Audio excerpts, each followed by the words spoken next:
Don't cut away. See, this is one of the joys. Ow. Oh, bless. One of the joys of having a flyaway crew where the director speaks Chinese and you have to have a translator to ask the director to show you things that you want to show and to please cut away from the presenter once you stop talking, because apparently that isn't second nature. However, there we go. So as Al said, getting ready to go out for FP2. So what about working up to qualifying then? What's the routine, standard routine in the second free practice? Is it all about getting a qualifying setup, or is that sort of, you know, the last 10 minutes? It's building up to it, so normally the setups change more towards the qualifying setup. You've done your race run in FP1 or FP0, and this is the first opportunity you got to on better tyres, not new tyres, better ones, and it's the last chance before you get into qualifying. So you've got to maximise the car, and yeah, but everything's wound up slightly more and slightly stiffer, slightly more camber. So it's more crucial on tyre wear and everything else. It's a lot more exciting for the drivers. Degree of excitement going on here at the Lada garage around the front end of Rob Huff's car.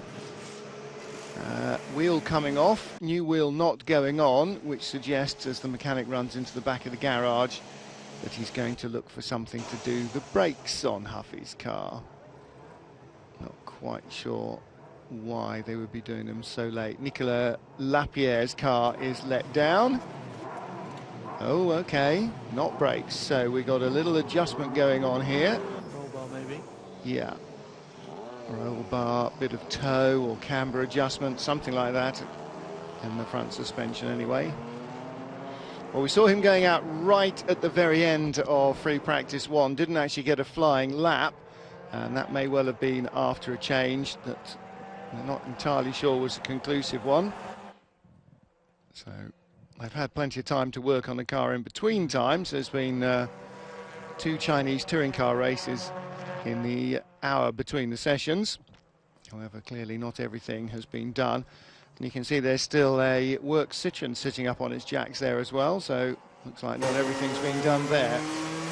Not sure who that Citroen belonged to, but it didn't belong to the fastest man in FP1, Ma Qinghua, because he is out on track. Be interesting. The Citroens have all gone out together, or majority of them. It'd be interesting to see if they use the towing technique for the long straight and help each other along, to see if they can make it work for qualifying. It's something you do have to practice, and it's not as easy as it looks, especially when there's more than 2 of you in it. Although Loeb has just sprinted off, so he doesn't want to be part of it. No, I don't think he's that fast at the moment. He tends to like to go and do his own thing in qualifying. In the days when the 5-car, 6-car, 7-car Seat trains were trying to shuffle themselves around, were always entertaining to see who was going to drop the ball first or last, and who never quite got a fair suck of the lemon when it came to getting a tow as opposed to towing everybody else. That was always very difficult to engineer. On a circuit like this, not so much, but somewhere like Macau or Po, quite a nightmare. Even Monza, bizarrely, was really quite hard to get a tow, because although it's a high-speed circuit, the straights are sort of separated by fairly tight chicanes, and that makes it very hard to get contiguous sort of run with everybody pacing themselves equally. So out of the pit lane, and not quite around to the end of the lap yet. Gregoire de Moustier chasing Jose Maria Lopez. Might be well advised to follow the reigning champion around, the championship leader as well as he is, and pick up a couple of tips off the Citroen driver. See Lopez eyes through the visor there, watching his mirror, just checking out to see what the Chevy is doing behind. There's Yves Maton, and unless I'm very much mistaken, we may be going for a quick Maton moment. Among his many jobs, Yves Maton is the sporting director of the DS brand. You didn't know that, did you? He's down here with Yves Maton, who this time last year, or certainly at the end of this weekend, you guys were celebrating, rejoicing your win. You're looking ahead, thinking that this is what's going to happen this weekend? It's what we hope for sure. It seems, if you look only on the mathematic point of view, it seems that it will happen this weekend, but you never know in motorsport. And we need to keep focused on our job, and then when it will happen, it will happen. What are you discovering over test session and practice today? Okay, it's quite similar condition that we had yesterday. It's really a question of tires. We had some small troubles on some cars, and we try to work to be really ready for the qualification. It's all. Great stuff. Thanks, Steve. And of course, the title could well come this weekend. They're 227 points clear of Honda. 95 points on offer per weekend as a maximum for a constructor. Sebastian Loeb back in the pits immediately. Didn't go out then. The way the season has been running, I would immediately put money on it being Ivan Muller. However, the way our live timing has been running, I'm not entirely sure I can answer my own question. Stefano D'Aste on a little bit of a quicker run. I wonder if this is going to turn out to be any quicker than his previous best. He wasn't enormously fast in the first session, was he? 1 minute 54.0. So it would better be quicker than that. Fastest lap was a 51.7.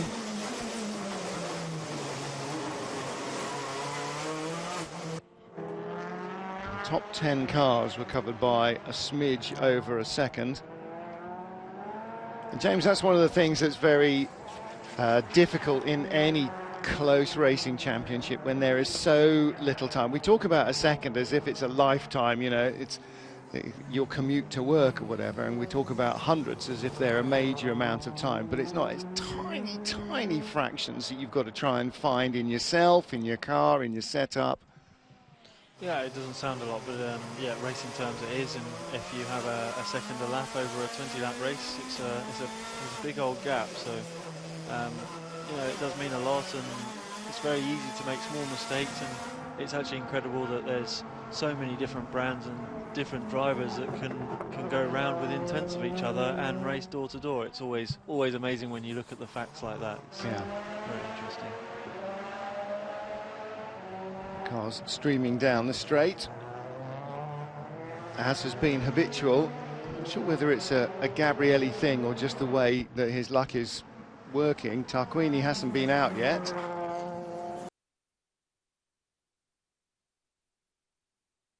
Ugo Valente has now left the pits. Gabriele Tarquini has not. Jose Maria Lopez fastest at the moment from Stefano D'Aste. 52.9 Stefano did on that lap compared to 54.0. So 1.1 quicker. If he can find another 1.1, he'll be a very happy boy.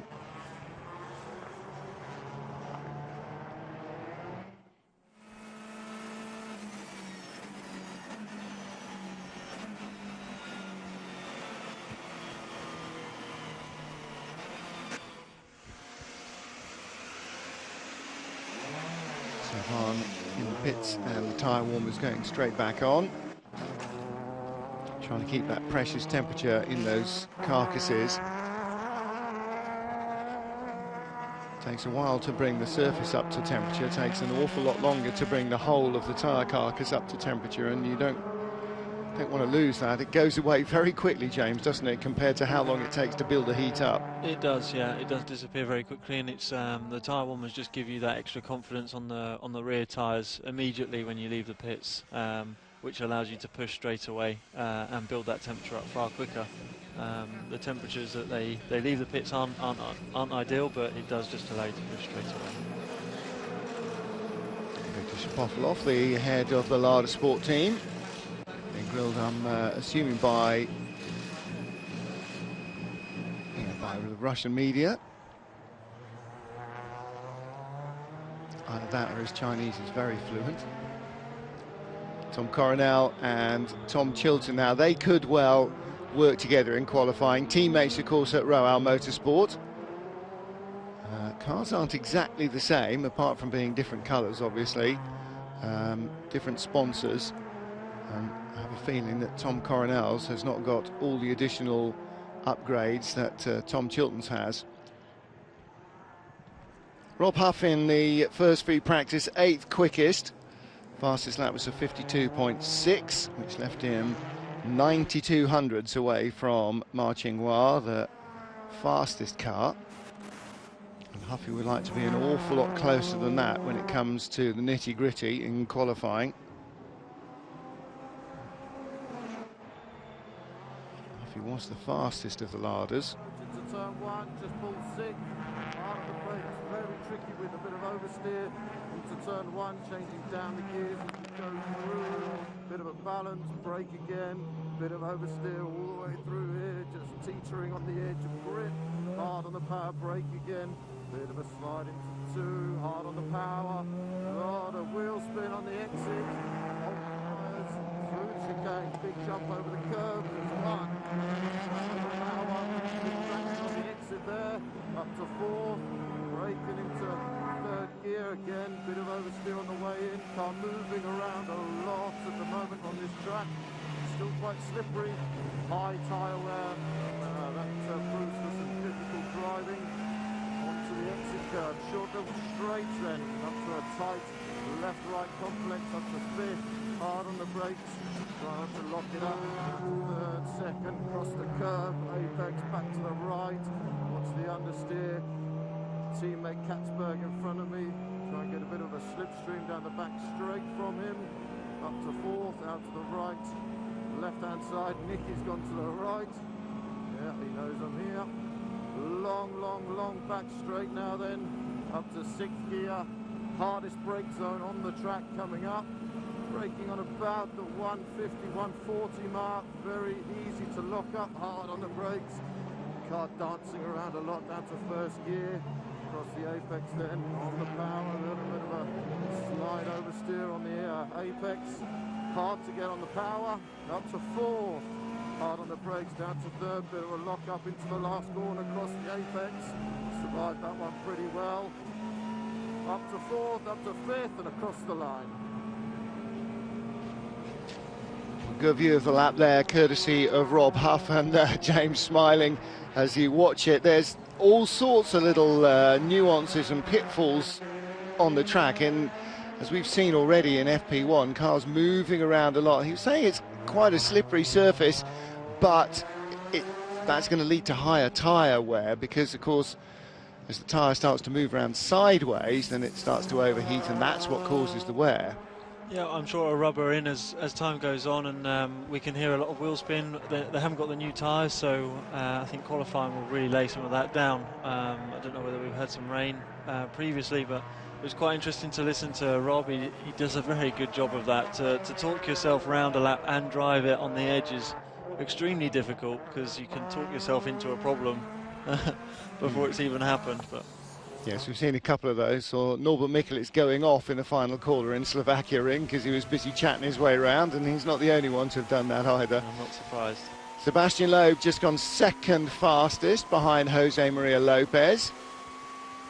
Riding on board with Hugo Vallant, pulls in front of Mehdi Benani in the red, white and green Citroën. Benani just dabbing the brakes as he came onto the straight and pulling over to driver's right so that Vallant knew that he was going to be out of the way. Big lock up there from Hugo, just a little deeper in. Don't think he quite got to the apex that he was hoping for. And again, from the onboard, you can see, you know, when it's wide and open like this, actually picking your line through the corner. And I think always when you come onto the last corner, it looks like it should just go straight ahead, and that kind of deceives the eye a little bit. Yeah, it's a very challenging track, and the wider the track, the harder it becomes. The British tracks are actually easier to drive than these European tracks. The corners are long, the braking zone is longer into the corner, and it makes a car a lot harder to drive through it. So it does look easier, but the corners are much tougher than they seem. Not the most European of tracks, Shanghai. But I take your point. You mean the wider, more modern Grand Prix circuits rather than somewhere like Brands Hatch or Alton Park. Yeah, exactly. Yes, the closer you are to the scenery, A, the faster the track feels, B, the bigger the accident is going to be, but it is actually easier to follow the road a lot better. So Sebastian Loeb, Jose Maria Lopez, top two. Stefano D'Aste still third quickest ahead of Ivan Muller.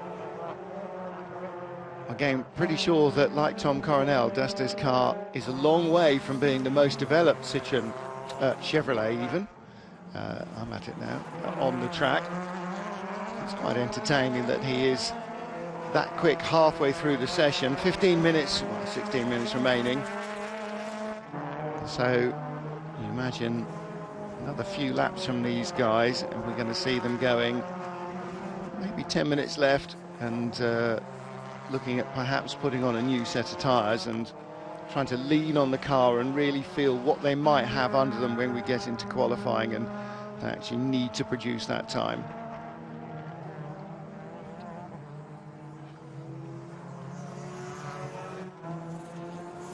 Almost everybody out on track. Tarquini has finally got some times in, but he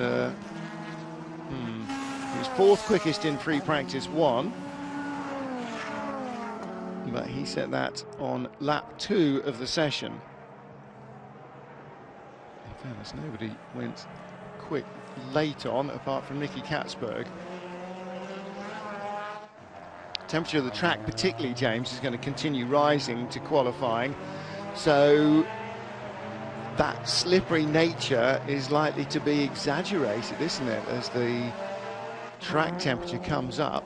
Yeah, and it makes it hard for the engineers to get the tyre temperatures right. The first time they have new tyres and with correct pressures will be Q1, so it's hard for them to judge and get it all right, and it's very important in these cars to get the right pressures and temperatures for that one lap.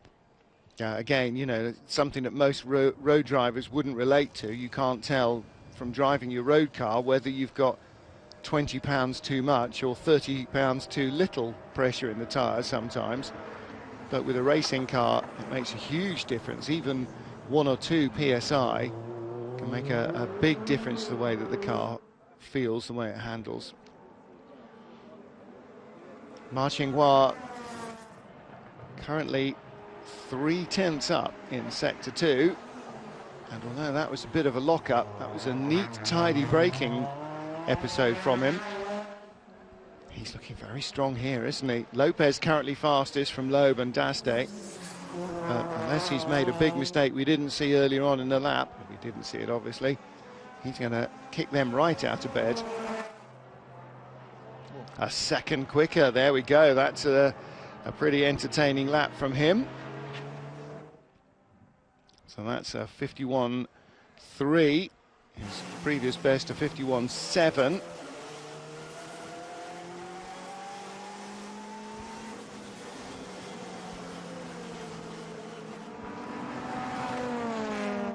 So 51.7 to go quickest in free practice 1. And Ma getting down towards 51.0s potentially. And then you stick a fresh tyre on it, and that's got to be worth half, 3/4 of a second, maybe even more. So it starts to push the bar a little.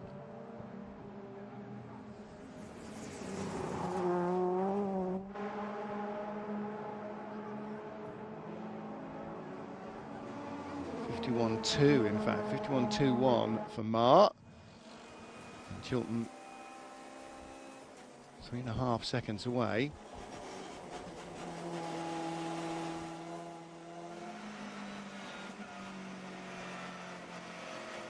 Busy hands, but we've seen that from everybody. I mean, every chassis in that long tightening corner 1, 2, 3 sequence, they're all really fringing around that sort of rotation point where the car's turning and is almost spinning. Yeah, it's got to be right on the edge there. Like we said earlier on, it tightens up on you at the beginning and opens out, and then at the very end it comes tight again. You've got to keep the rear moving around, and otherwise you just end up with a lot of understeer and going straight off the track. Well, we saw a few of our Polo Cup racers looping it round there. Especially in that final element. It's like the last little bit of Club Corner at Silverstone, isn't it? Which is that really horrid bit where you're desperately trying to get on the power, and then it's actually much slower than the other two bits.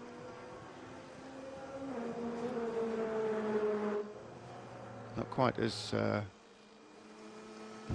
prone to making people spin, because there's a bit of runoff area to play with, but yeah, the final element of this, corner 3, effectively, is very tough work. Sanghaj Motorsport team watching their boy Norby.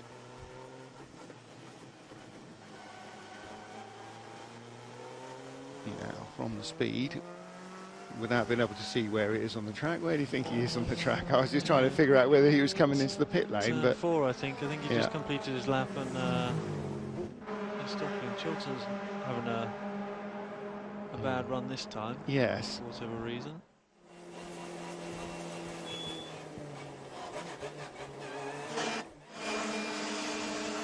At the moment, Citroen 1, 2, 3 with Mar, Lopez and Loeb. Then Stefano D'Aste in 4th place, top independent. Ivan Muller 5th. Albert Michaelis in 6th. Stefano D'Aste getting through into Q3 would cue an awful lot of entertainment and celebration, I think.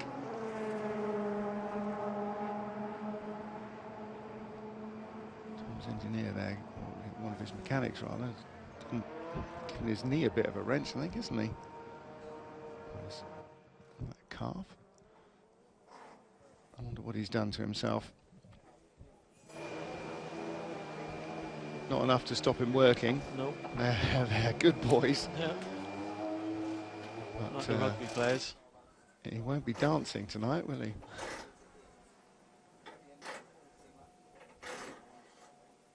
Can't quite hear what you're saying. I know. It's exactly what I was thinking. Can't quite hear enough to hear.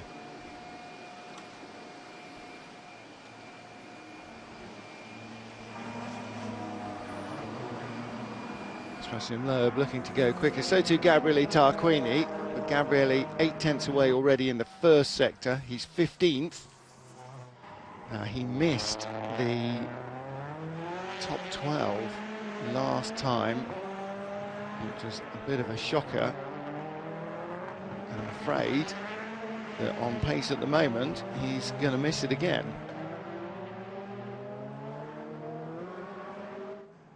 Thiago Monteiro, last time out we were in Japan, knew that he was going to start race 1 at the back, because after the big crash with the 2 Ladas in race 2 in Portugal, the car had to be substantially rebuilt, including an engine change, and that automatically sends you to the back of the grid. So there's no point in shooting for pole for race 1 going into Q3, because that would have been rendered ineffective, because he knew he was going to be at the back. So Thiago's plan was always to go for the bottom of the top 10 in Q3, or in Q2 rather, which means front row for race 2, and in the end that worked out.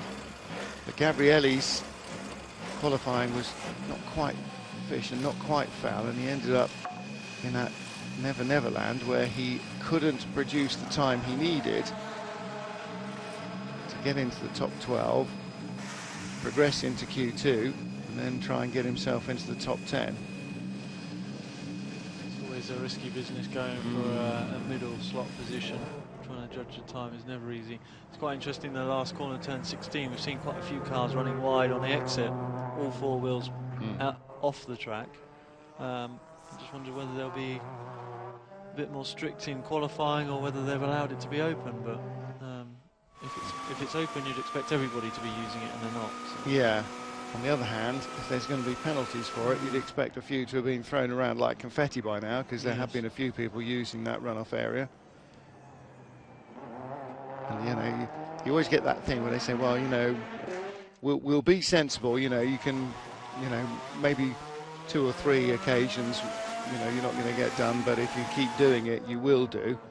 Well, they say, all right, well, I'll do 1 at the end of free practice 2, and then I'll keep a couple of freebies for qualifying. And then when they penalise me, I'll say, come on, you said you were going to give us 2 or 3. Okay. It's that driving to an imagined set of parameters, isn't it? Hugo Vallon, 3rd quickest. That's a good lap. Showing his normal good 1 lap speed. I think it's spent a couple of days practicing starts and getting that confidence. All it really needs is for him to have 1 good start from a front row position, from a good grid spot, and then suddenly, bingo, okay, it all works. You know, at the moment, he's sure he can do it. He doesn't know any reason why he can't, and yet it never really happens. No, it's a very difficult thing to do. The clutch temperature plays a big part in it. I remember me and my teammates spending a lot of time on starts, and you think you do it in the same way every time, and you turn up to the start line, and it's all the temperatures are out, and you're nowhere near where you thought you were. So it's a lot by feel, more than anything. You see the Bamboo Engineering Brain Trust. Richard Coleman looking impressed as always. Yeah, busy tweeting away. Yeah. Krotov Bamboo racing here in the GT Asia series as well this weekend. So they're on track very shortly actually after this session.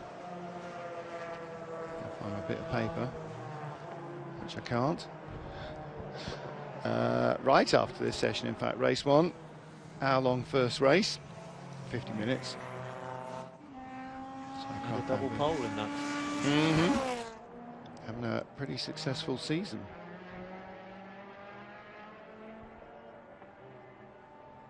So Mehdi Banani, Tom Coronel, big gap between the 2 of them. So Coronel will be catching up Banani. We've still got a bit of a toe as well. Funnily enough, sometimes there's certain cars that give you a better toe than others. BMWs are always the best for a toe. I know they're not in this anymore, but be interesting to see which ones are good at towing now. Interesting, isn't it? You would think that the hatchback ought to give a bigger hole in the air. Maybe it's just, I was going to say maybe the air is more turbulent, but that's exactly why you do get a good tow, because the air is not as solid when it's turbulent. And maybe there's something about the 3-box shape of the BMW that, I don't know. You'd think it would leave a slightly tidier airstream behind him than something like one of the Seat diesels or something. It was always better than following your own teammate. I know that. At the moment, you wouldn't want to be following Tom, I don't think, too closely. Only 16th. You can see him in the background of the shot coming onto the straight. Or was that Norby? I'm not sure. I think that was Tom.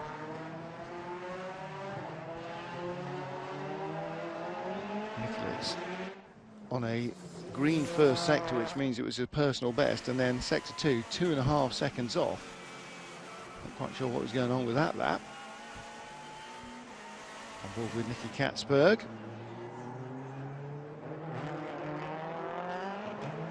So we've got Le Mans 24-hour class winner in the field with Nico Lapierre. We've got Spa 24-hour outright winner this year in the field with Nicky Katzberg.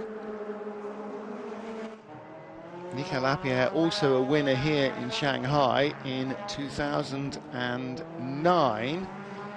2006, beg your pardon, for A1 Team France. This is a bit better than Tom's. Tom Chilton, 3/10 off. Yes, that's a much better first sector. See what his sector 2 is. And look how that compares to Ivan Muller in the Citroen. 4/10 quicker than Ivan. Strange. Now let's see. Oh, well, something screw with Ivan's lap, because he's gone from 3/4 of a second away to 1.5 seconds away, whereas Tom has dropped only a 10th on sector 2. Did see the engine man sticking his head into Chilton's car in his last pit stop, so making sure his feet can touch the throttle pedal, that sort of thing. Well, you know, maybe giving him 100% this time. Yeah. Yes. Well, we talked about tyre pressures and everything else, but you know there are so many different adjustments, preloads on your diff and your dampers and your roll bars and your this and that and the others. Third quickest, and yet 8/10 away. Mind you, there's an interesting grid shaping out. If we could now freeze this session and say, yep, that's your grid. Ma and de Moustier on the front row, Chilton and Coronel on row 2, Lopez and Vallant on row 3, Huff and Loeb row 4, Bernani and Tarquini ahead of Daste, Muller. Yeah, that could be entertaining, couldn't it? Good lap from Grégoire de Moustier. Again, a big, wide Grand Prix circuit with lots of runoff area. I mean, the diametric opposite of somewhere like Marrakesh, where you don't even blink in the wrong pace or you're in a huge aircraft crash of a car wreck. Maybe that's just what he needs to give him the confidence to get that speed up. And again, John Philippi, maybe all the Chevy engine men have been plugging in their laptops and going, let's select blue 12 and give them a bit of a boost. White 2, orange 3 and purple 4. All of that. Hut, yeah, all those calls you hear from the sidelines in the rugby lineouts. Tarquini finally seems to have a lap going, 11th quickest last time round. Car looks purposeful, but a full second off in sector 1. No, it's not producing an awful lot of anything, is it?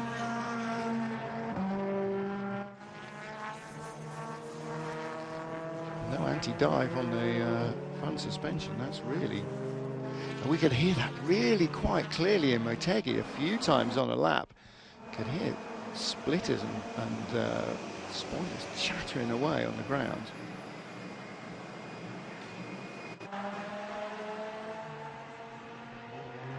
Gabrielli pulls past Mehdi Bernani, continues.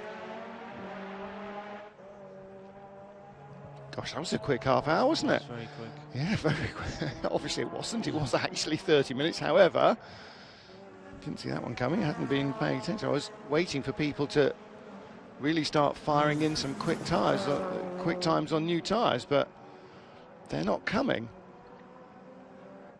Tarquini from 11th, no change there then.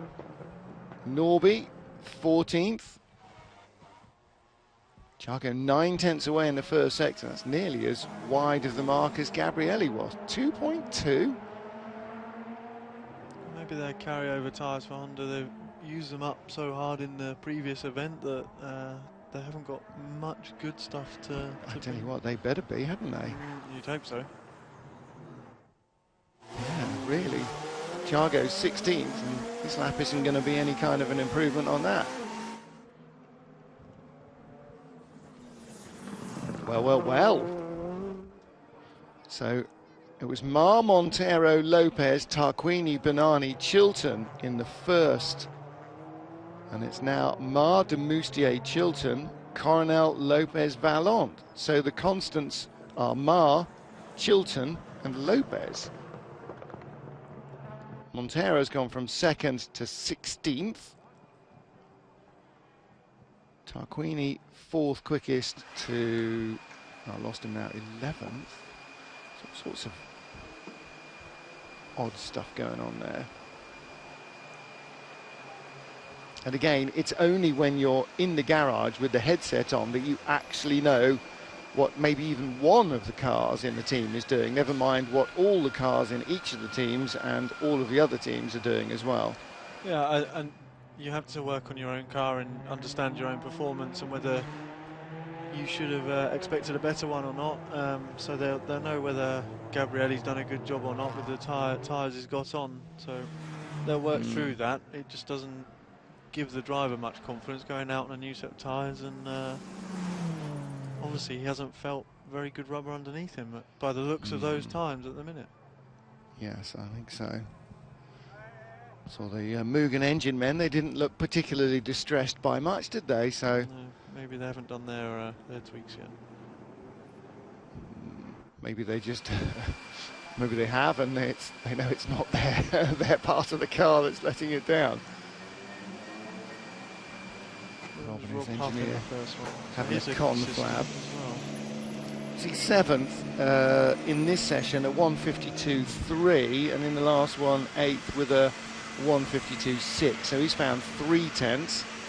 Marching Hua a 1:51.7 down to a 1:51.2. He's found 5 tenths. And Thiago a 1:51.8. In this session, he did a 1:54.0 as his best lap. 2.2 seconds slower as his best lap. And you wonder if that's the best he's got, what are they learning? I mean, what are they learning? Other than whatever that was, we're not doing that again. Yeah, we'll revert back to FP1. Back to plan A. So Ma again on top, as he has been so far all weekend. De Moustier second quickest, but that's a big gap. 6 tenths back, 8 tenths back to third place. I mean, in 8 tenths back in the first free practice, he was 7th. And the top 10 here separated by 1.3 seconds, whereas in the first it was 1.0. So that 3 tenths that Ma has found, effectively nobody else has found. No, Ma found half